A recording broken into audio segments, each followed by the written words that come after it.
China has already decided to provide Russia with economic and financial support during its war on Ukraine and is contemplating sending military supplies such as armed drones, U.S. officials fear.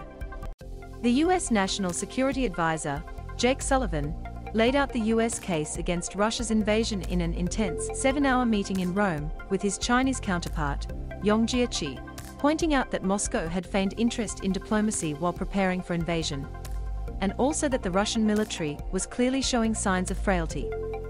Earlier, it was reported that the U.S. had told allies that China responded positively to a Russian request for military equipment, a claim Beijing has denied.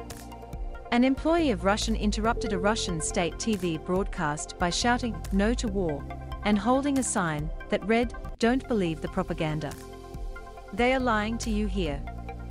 The poster held up by Marina Ovsyannikova on Monday evening also said, in English, "Russians against the war." The protest was welcomed by Ukrainian President Volodymyr Zelensky, who said, "I'm thankful to those Russians who don't stop trying to deliver the truth." Russia-Ukraine talks will continue on Tuesday, Zelensky said. In an address on Monday night, he also called on Russian soldiers to surrender. Addressing them directly, he said, "What are you dying for? If you surrender to our forces, we will treat you as humans have to be treated, with dignity." The UK's Ministry of Defence said Russia could be planning to use chemical or biological weapons in a faked attack in Ukraine, or a staged discovery of biological agents. Almost all of the Russian advances in Ukraine remain stalled, a senior US defense official said during a background briefing, CNN reports. Russian forces moving on Kiev have not appreciably progressed over the weekend. A close ally of Putin, National Guard Chief Viktor Zolotov, blamed the slower-than-expected progress on what he claimed were far-right Ukrainian forces hiding behind civilians. US President Joe Biden is considering traveling to Europe for in-person meetings with NATO allies, reports. Biden could meet other leaders in Brussels on the 23rd of March and then travel to Poland, the report said.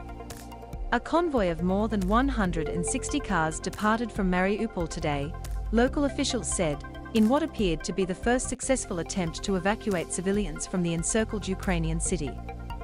After several days of failed attempts to deliver supplies to Mariupol and provide safe passage out for trapped civilians, the city council said a local ceasefire was holding and the convoy had left for the city of Zaporizhia. The mayor of Ukraine's frontline city of Kharkiv said the city had been under constant attack by Russian forces, reports. Speaking on national television, Ihor Terekhov said Russian troops had fired at central districts, causing an unspecified number of casualties. A Russian airstrike hit a residential building in Kiev, as Moscow's forces stepped up their brutal campaign to capture Ukraine's capital and other major cities. One person was found in the 9-story apartment building, officials said, with 3 more people hospitalized as air raid sirens sounded in the capital and other cities hours before Ukrainian and Russian negotiators were set to resume talks.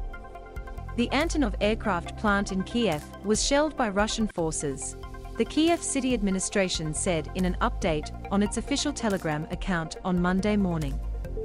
At least 2 people were and 7 injured, it said.